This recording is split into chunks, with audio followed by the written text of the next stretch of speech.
The Outlaw Ocean Project is a journalism organization. We're different in a bunch of ways. The focus, the topic of stories that we target are drawn from the watery 2/3 of the planet and try to aim at the intersection of human rights and environmental concerns. It's also distributed for free and usually in multiple different languages in partnership with dozens of news outlets around the world. And then we also convert the journalism usually through art, murals, music, animation, and get it out to a younger and more diverse audience globally.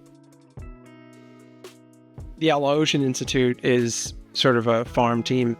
It's our attempt to scout talent. These are typically young advocates, researchers, investigators, journalists. They're either early or mid-career. And usually these are people that we've encountered in the course of our own investigations. They prove themselves to be unusually capable and interested in many of the topics that we cover. And so the Institute is a way for us to provide them with some training and some small resources to help them, usually around one big story. My name is Carlos Shanka Boisidias. I come from the Canary Islands, Spain, though I'm half Senegalese. I live in Lanzarote Island. Carlos Shanka is a young, very articulate, poised advocate and storyteller. Immediately upon meeting Carlos, I realized he was unusually poised and sharp, sort of ahead of his years. I really like to touch on the transversal or the intersectional side of the issues. Fishing industry, but also economic or geopolitical conflicts, lack of resources, and then you have climate change exacerbating every single issue that you already have. Telling people or making people understand in greater depth why these things are happening. And I think that you can have an impact through that, which is the ultimate goal. Pete McKenzie and Milko are two people that the Outlaw Ocean Project met in different ways. Pete reached out having read some of our work, and he was on the further end of accomplishment when it comes to journalism. I've always been fascinated by stories. I come from a family of actors and writers. And what I think I learned from them was that there's nothing more powerful than being trusted to tell someone else's story. Milko, he's kind of the go-to guy for the southern cone of South America on anything related to illegal fishing. Been working on ocean issues for a long time. And whenever I needed to know anything about Chile or Argentina, he was always the first person I would reach out to. The oceans are so far away from the cities, and people doesn't feel that what's going on outside is closer to them or will affect to them. I always try to make a difference, change in the water, I call it, like all what we do have some measurable impact.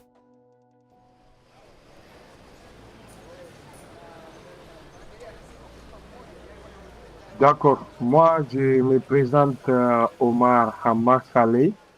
Je suis originaire d'Agadez, au Niger. Je suis un Nigérien.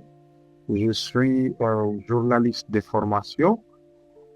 Omar is someone that I met several years ago before we headed to Libya to do a deep investigation. And Omar was introduced to me as someone who knew how to set up reporting trips in Niger and was amazing in terms of his communication habits, in terms of his speed in problem solving, in terms of setting up a incredibly complicated trip.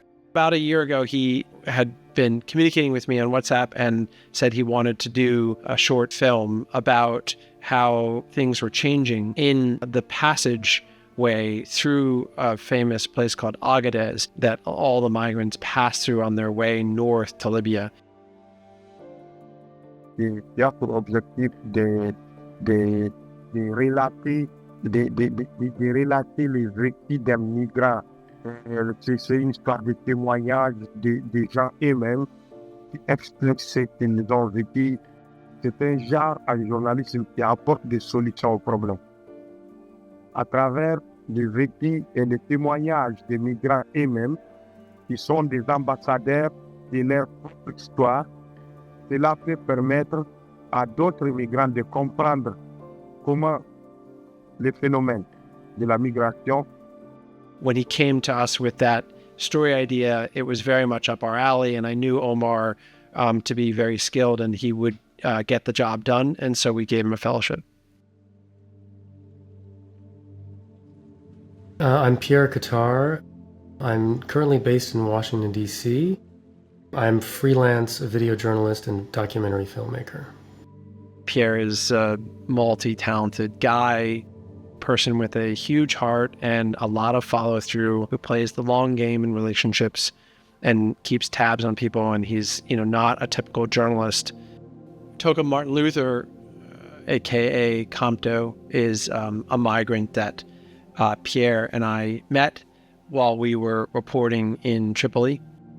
Compto was, unlike many of the other migrants, just very calm and articulate, and a guy with an unusual amount of humanity in light of what he had already been through when we met in Tripoli.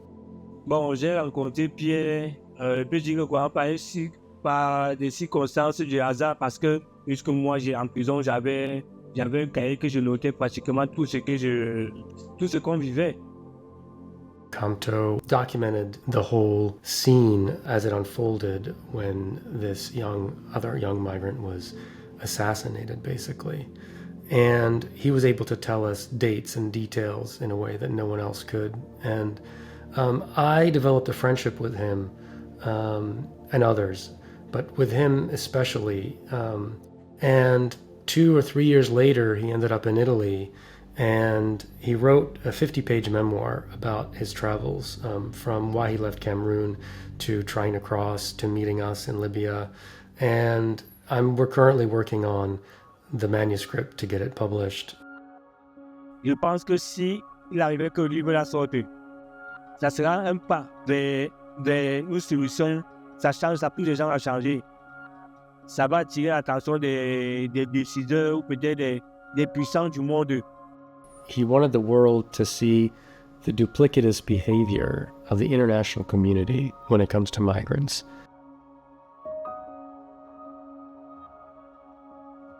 The hope for the fellows is that our relationship, their involvement in the program, will put them in a better position vis-a-vis their career goals.